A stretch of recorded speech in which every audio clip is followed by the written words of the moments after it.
How are we? Good, good. Yes. Yeah. We have kind of a light crowd this morning, so you always have to build up the energy when people are missing. So we are starting chapter 5 today in our series of James. So this is the last chapter, just a few more weeks left in our studies. So last week, just to recap what we looked at last week, James reminded us of two realities. The first one being that we are limited people. Right, we are limited in what we can see and what we know and understand and ultimately what we can predict. Right, we have no idea what tomorrow will bring. In fact, we don't even know what the rest of this day is going to look like. So we set our schedules and we make our plans, but ultimately we have no clue. We are just guessing, right? We are limited people. And then the second reality that James reminds us of is that we are fragile.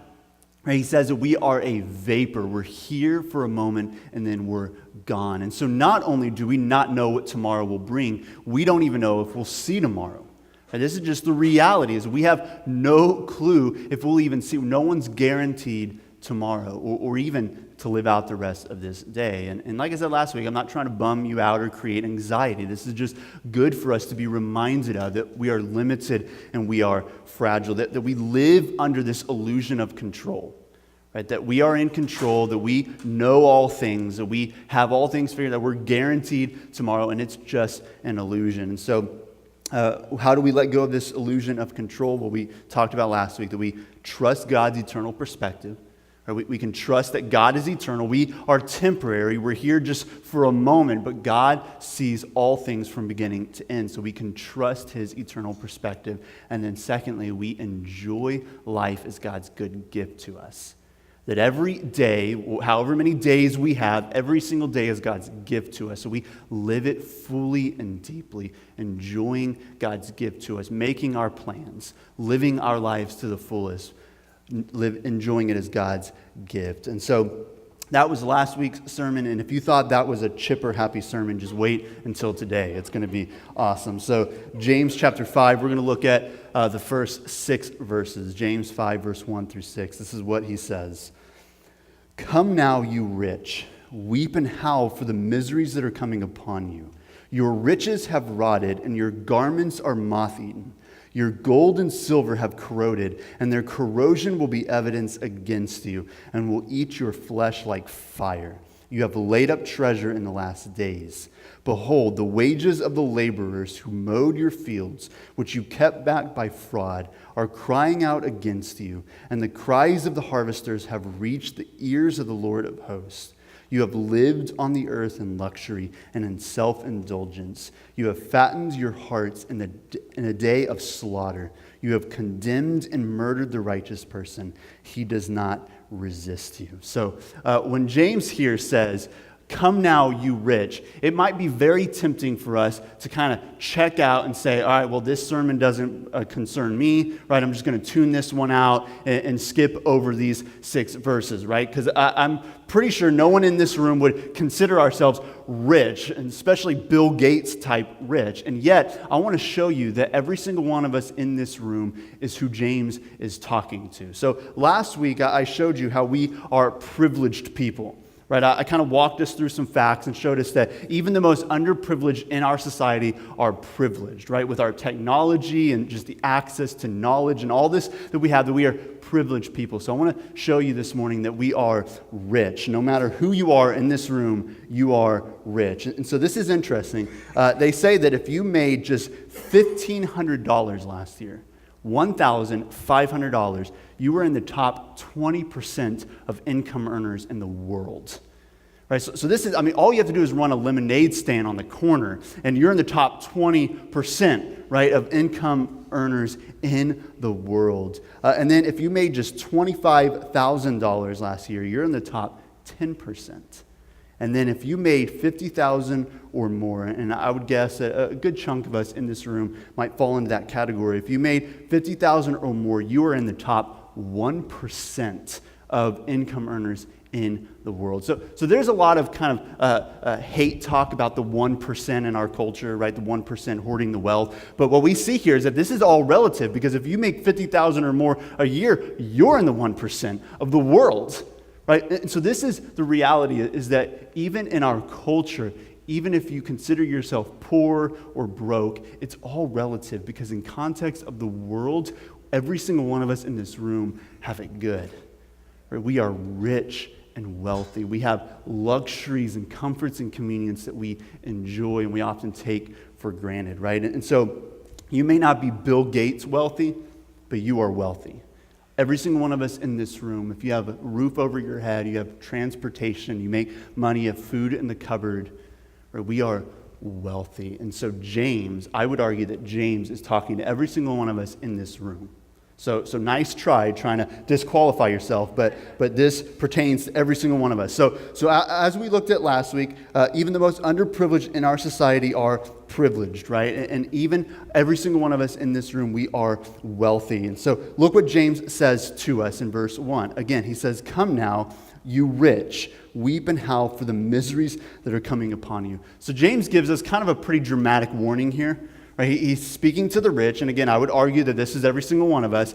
"Come now, you rich, weep and howl for the miseries that are coming upon you." So what are the miseries that are coming upon the wealthy? Well, he says in verse 2 and 3, "Your riches have rotted, and your garments are moth-eaten. Your gold and silver have corroded, and their corrosion will be evidence against you, and will eat your flesh like fire. You have laid up treasure in the last days." And so the warning is this, that wealth and possessions, it's all temporary and it can be gone in a moment. Right, so we love our stuff. Right, let's just be honest. We love our stuff and we have a lot of stuff. And we are being inundated every day with advertisements telling us that we need more stuff.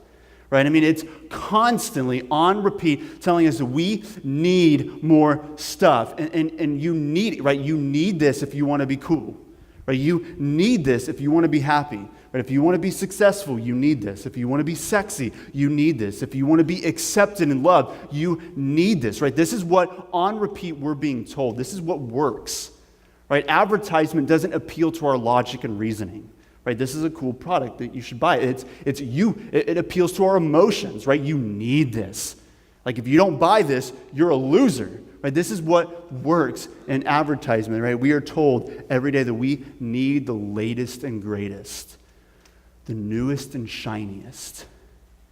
Right? This is why they put out new iPhones every single year. In fact, this year they put out 2. I don't understand. I'm still confused about it. Like they put out the 8, and then surprise, here's 10. What happened to 9?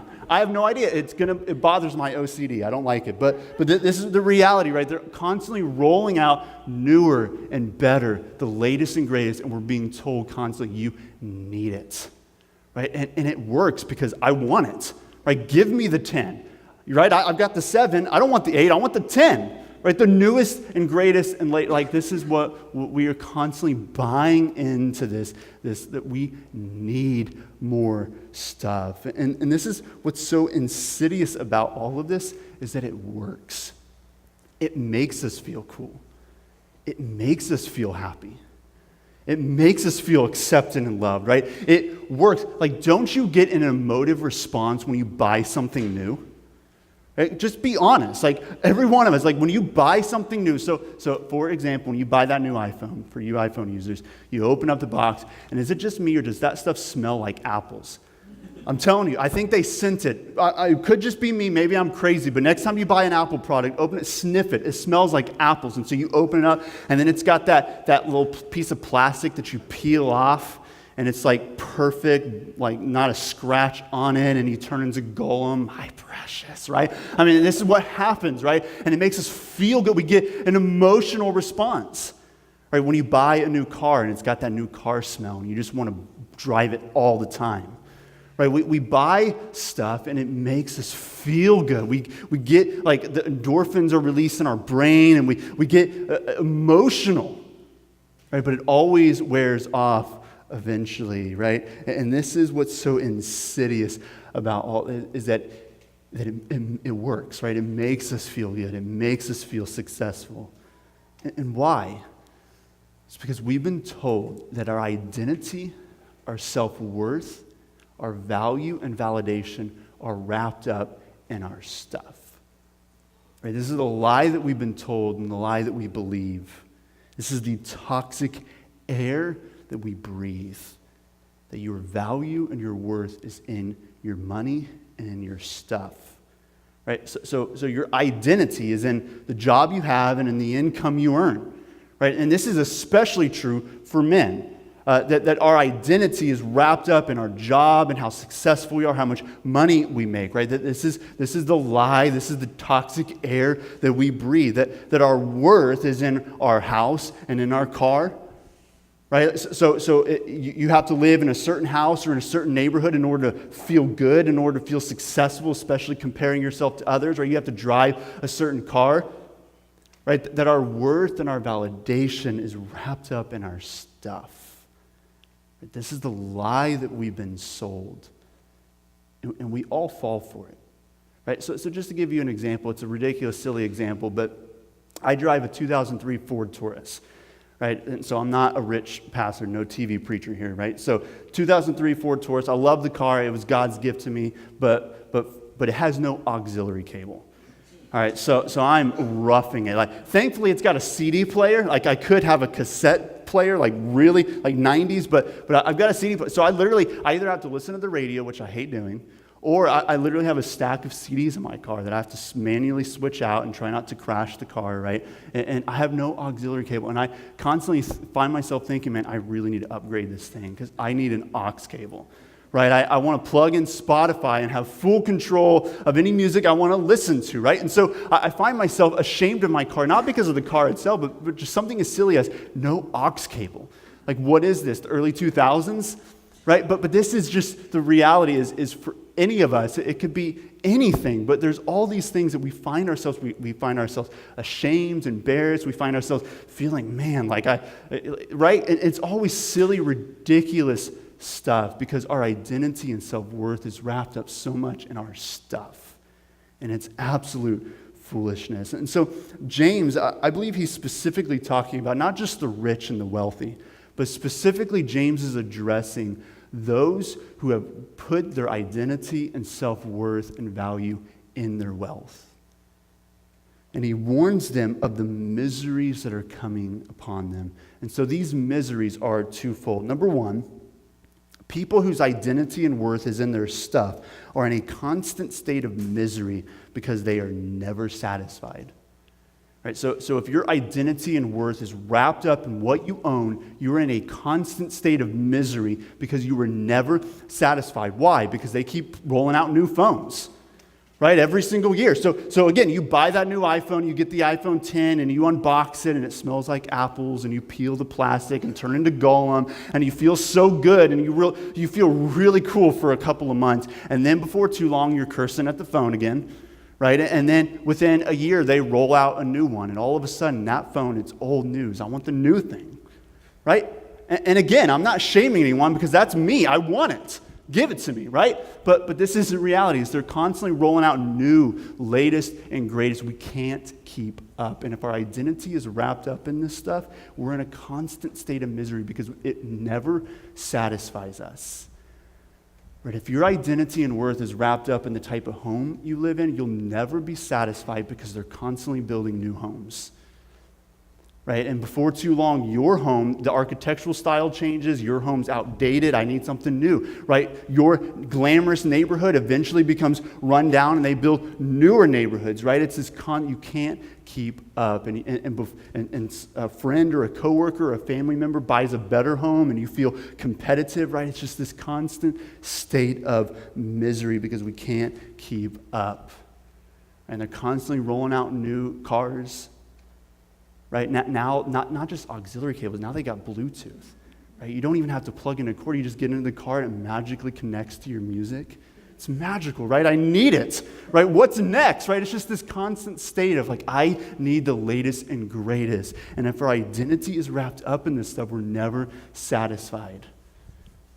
Right? We'll never be satisfied at our job because no matter how successful we become, no matter how much we climb that ladder, there's always more.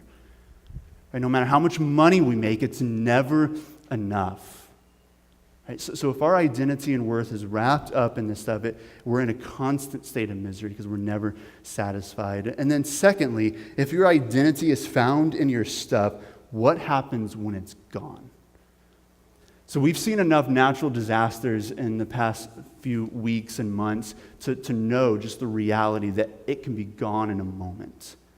Right? From the hurricanes that have been hitting down in Houston and Florida, the wildfires that are ravaging California right now. I don't know if you've been keeping up with this stuff. It looks like post-apocalyptic stuff.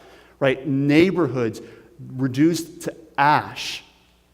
Right? This people are losing everything they own, reduced to rubble and ash in a moment. And again, I'm not trying to bum you out or create anxiety. This is just the reality. It's that the stuff that we work so hard to accumulate, that we get, what we're so proud of, that our identity and worth is wrapped up in, it could be gone in a moment. And so again, if your identity is in your house, what happens when that storm blows through and it's gone? Right? What happens? If your worth is in your job, what happens when you show up on Friday and they hand you a pink slip? And that job that you've put all your soul into, that you've worked so hard, what happens when it's gone in a moment? If our worth and value is in our money, what happens when the stock market crashes and it's wiped out? Right? This is just the reality, is that we put so much value in this stuff, but it's so fickle and it can be gone in a moment. What misery we'll be in when our stuff is reduced to ash and rubble. Now, if you don't like this, if you don't like what James is saying here, Jesus says the same thing. So I've mentioned a couple of times in this series that the book of James is very similar. There's a lot of parallels with Jesus' Sermon on the Mount. In fact, you could say that the book of James is James's commentary on the Sermon on the Mount. And I've referenced it a few times. And so this is what Jesus says in Matthew chapter 6, verse 19 through 21. Do not lay up for yourselves treasures on earth, where moth and rust destroy and where thieves break in and steal. But lay up for yourselves treasures in heaven, where neither moth nor rust destroys and where thieves do not break in and steal. For where your treasure is, there your heart will be also. So this is what Jesus says. If you want to know where your heart is, look at your bank account. Now, a couple things before we move on. First of all, this may offend you and make you uncomfortable, but Jesus said it, not me. Right? So you can argue with Jesus, or you can argue with James all you want, and you can argue with me, but you can't argue with Jesus, right? If Jesus says it, case closed. And so Jesus said it. And second of all, we're not taking up an offering this morning, so you can just relax and breathe, okay? No offerings being taken up. In fact, we never take up offerings here. We make it very easy for you to give if you want, but we're not taking up an offering. This isn't some subtle attempt to launch some campaign. Right? Nobody's getting rich here. I drive a 2003 Ford Taurus without an aux cord. I'm okay with it. My identity is not in the aux cord, right? So this is not what this is about. You can just relax, right? We're not taking up an offering this morning. But this is what Jesus says. If you want to know where your heart is, if you want to know what it is that you value, if you want to know what your identity and your worth is in, look at how you spend your money. Because where your treasure is, there your heart will be also. So if our identity and worth is wrapped up in our stuff, then we're going to accumulate as much as we can to try to validate ourselves, to try to make ourselves feel good, to try to make ourselves look cool and successful. And we're going to spend all of our money and all of our resources accumulating as much as we can, constantly upgrading to the latest and greatest, constantly in that cycle of I need more and more, trying to feel better about ourselves. But the sad truth is that it never satisfies. Right? And we're in a constant state of misery because our heart will never be satisfied. But the opposite's also true. What Jesus says is that if your identity and your worth is in eternal things, then you're going to invest more into eternal things. Right? And so whether it's the local church, and again, not taking up an offering, but just saying, right, local church. Like I'm a little biased, but I think the Verb Church is pretty awesome. It's a great church to be a part of, to invest in. We got some pretty awesome things planned. We'll be rolling out in the next few weeks. It's pretty awesome. So give to the Verb Church, give to another church. I don't care. But the local church, missions and church planning are great things to give to. Gospel word, gospel outreach in communities, right? Or just plain generosity. right? Just looking for opportunities to be generous and to bless others, right? If our worth and value is in eternal things, then we're going to look for opportunities to invest in eternal things, things that have eternal significance and value. That's not just temporary stuff that fulfills me in the moment. And this is what Jesus says, right? That where our treasure is, there our heart will be. If you want to know where your heart is, look at your bank account. How are you spending your money? This is what the Bible says. 1 Timothy chapter 6, verse 6 through 10 says this, "But godliness with contentment is great gain. For we brought nothing into the world, and we cannot take anything out of the world. But if we have food and clothing, with these we will be content. But those who desire to be rich fall into temptation, into a snare, into many senseless and harmful desires that plunge people into ruin and destruction.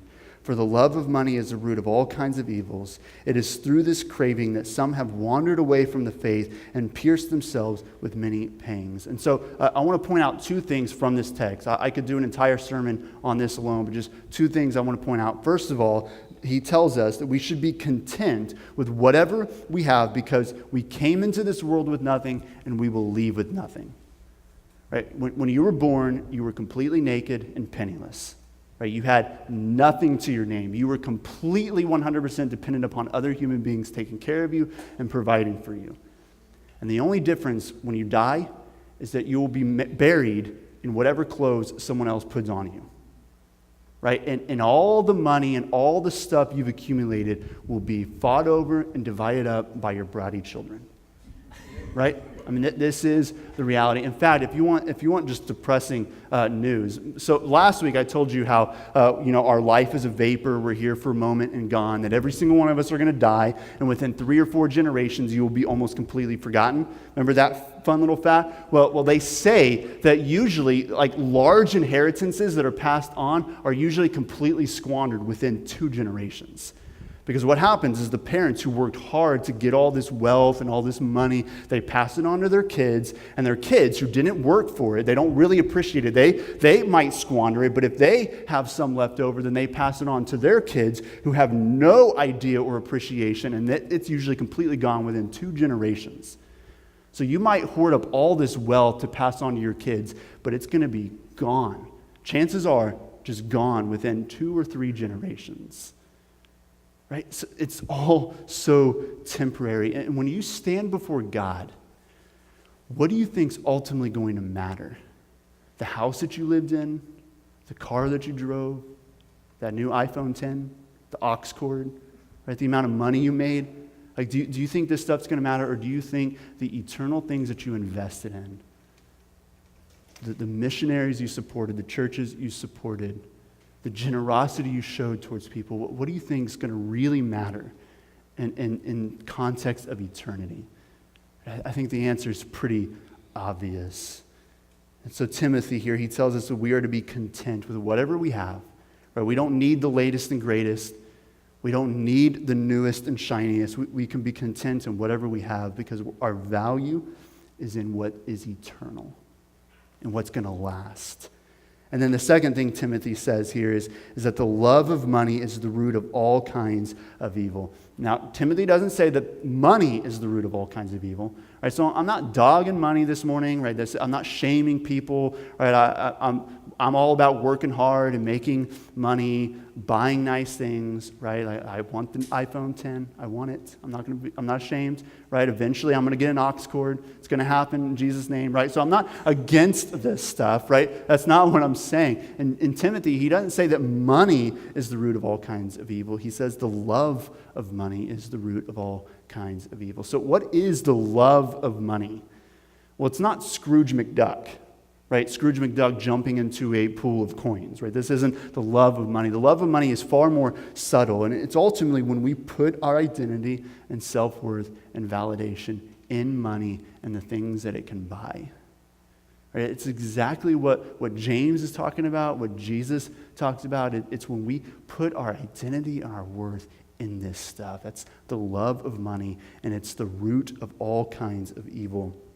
Like Timothy says, it leads to many senseless and harmful desires. It plunges people into ruin and destruction. It leads people away from the faith, and it pierces people with many pangs, or you can even say miseries.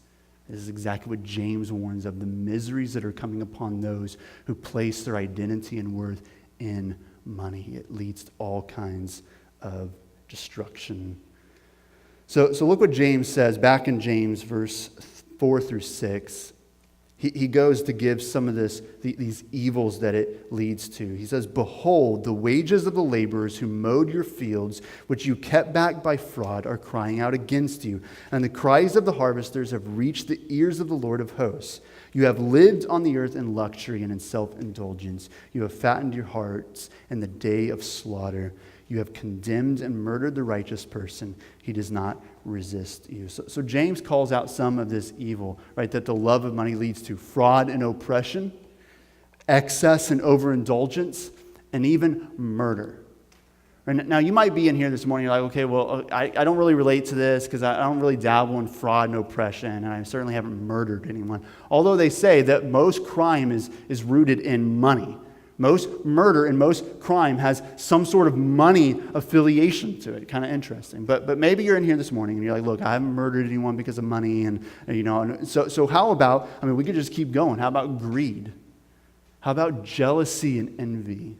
Right? This competitive, I talked about it earlier, how, for example, if you're always wanting the latest and greatest house, you're going to feel competitive, right? You got to keep upgrading to keep up with the Joneses. Whoever the Joneses are, I don't know. So jealousy and envy, covetousness, competition, right? The love of money, when we put our identity and worth in this stuff, it leads to all kinds of evil desires because, again, we're constantly having to overdo others, constantly keeping up with others, and we'll do whatever it takes to bolster our worth and identity. And so I want to wrap up with this question, and you might have this question, and that is, how do we rid ourselves of this? Right? How do we rid ourselves of the love of money? How do we rid ourselves of putting our identity and worth in this stuff? And how do we learn to be content with whatever we have? Well, ultimately, we have to reprioritize what we value. Because again, Jesus says, where your treasure is, there your heart will be also. We have to reprioritize it. Again, if our value and our worth is wrapped up in this stuff, then that's going to lead us down paths of destruction. We have to reprioritize what we value. And so how do we do this? Well, I've hinted at it already, but I think the best way to do this is to just be generous. To be intentional about giving money away. And again, we're not taking up an offering this morning, so just relax. But this is just the easiest way to combat this love of money and to learn contentment. Be intentional about giving money away, right? Create space, make cuts, be willing to go without, be willing to go without the latest and greatest in order to have the opportunity to be generous. Now, I think the common misconception about generosity is that generosity is only for those who have an excessive amount of money. Right? That generosity is for the really wealthy, those who have a ton of money, right? After they've spent all their money on lavish living, they've got all this money left over that they can give, right? And this is the common misconception about generosity, and it does us a disservice because we miss out on blessing others and being blessed in return. Generosity is an opportunity for all of us, no matter how much or little you have. And so maybe you're like, okay, look, if I were to make tons of cutbacks and adjustments, and I were to go without and do this, and at the end of the day, I pay all my bills, and I've just got $5 left over, right? Buy someone a cup of coffee. It could be something as simple as that, just buying someone a cup of coffee that week. Or maybe you're like, look, you don't understand how broke I am. If I were to make as many sacrifices as possible, I've only got $1. Right? What can I do with $1? Maybe it's something as simple as buying a $1 card and writing someone a handwritten note and mailing it to them. I remember years ago, 5, 6 years ago, the church I was a part of before this one, I had the opportunity to preach one Sunday morning. I didn't get to preach that often back in those days, but I preached one morning, and that following week, I got a handwritten letter in the mail from an elderly couple in the church thanking me for the message, letting me know how much it blessed them. I still have that card, and I still think of it from time to time, because how rare is that? Like in an age of technology, like how rare is it to get like the fact that they took the time to write out a note and mail it to me just to let me know that they were blessed by the message.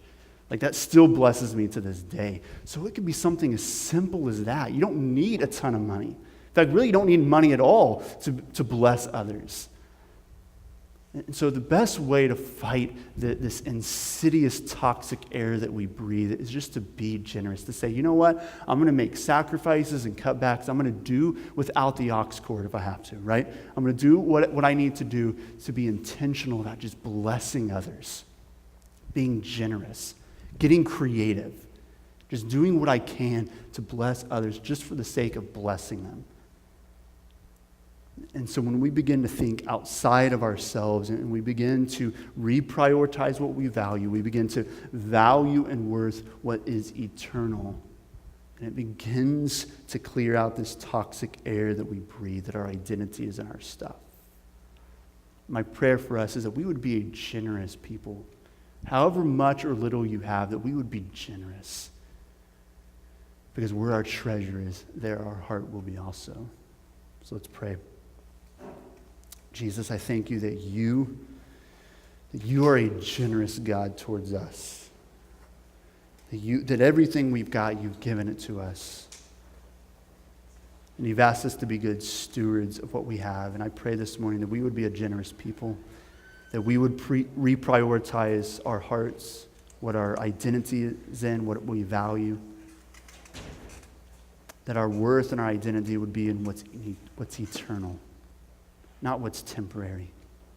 God, we thank you for all of our blessings, our houses and our cars and the jobs you've given us and the money we made. We thank you for all that, but we know it's your gift to us, and we want to be generous people with it. We don't want to just hoard it for ourselves. So I pray this morning that you would challenge and encourage us to make sacrifices where necessary, to be intentional about being generous towards others, just as you've been generous towards us. It's in your name we pray. Amen.